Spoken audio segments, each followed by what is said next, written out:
আসসালামু আলাইকুম রহমতুল্লাহি ওয়া বারাকাতুহু। প্রিয় দর্শক, আপনারা আমার সামনে যে গাছটি দেখছেন কচুরি গাছ বলে আমাদের এলাকায়।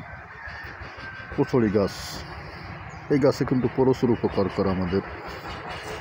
অনেকের অনেক সময় বিষাক্ত লেগে যায় শরীরে, যেখানে সেখানে লেগে যায় ব্যথা, অথবা খাইজতে আমরা পাগল হয়ে যাই, কিন্তু কিছুতে খাইজনি কমে না। আপনি এই কচুরির গোড়ার থেকে কচু কেটে নেবেন, কেটে নিয়ে বেটে আপনার ঠিক যেখানে চুলক আছে ঠিক সেখানটায় লাগায় একটু সুতির ভাঙা দেবেন, বেঁধে রাখবেন। ইনশাল্লাহ একবার দুইবার 3 দিন করেন, ইনশাল্লাহ। অনেকের পেটের ব্যথা, খুব ব্যথা করে পেটে, শরীরে যেখানে সেখানে ব্যথা কোনো কিছুতেই কমে না। বহুত ওষুধপাতি খাইছেন, কোনোটাই কমে না। আপনি এই কচুরি নেন, এই কচুরি ডাগাগুলো নেন, এই ডাগাটা কেটে নেন। ডাগাটা কেটে নিয়ে এই ডাগাটা কেটে নিয়ে কয়েকটা নেন, নিয়ে সাথে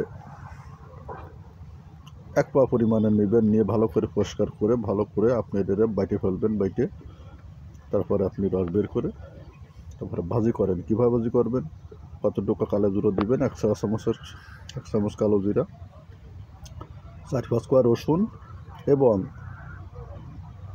কিছুটা আপনি নেবেন চৈকি ঝাল আছে, চৈকি ঝাল নেবেন, কিছুটা চৈকি ঝাল নেবেন, নিয়ে একসাথে করে ভালোই করে ভেজে নেবেন। ভেজে এর থেকে আপনি গরম ভাতের সাথে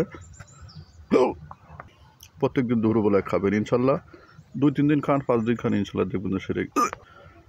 সবাই ভিডিওটি বেশি বেশি শেয়ার করবেন, লাইক করবেন, সাবস্ক্রাইব করবেন। সবাইকে অসংখ্য ধন্যবাদ। আসসালামু আলাইকুম ওয়া রাহমাতুল্লাহি ওয়া বারাকাতুহু।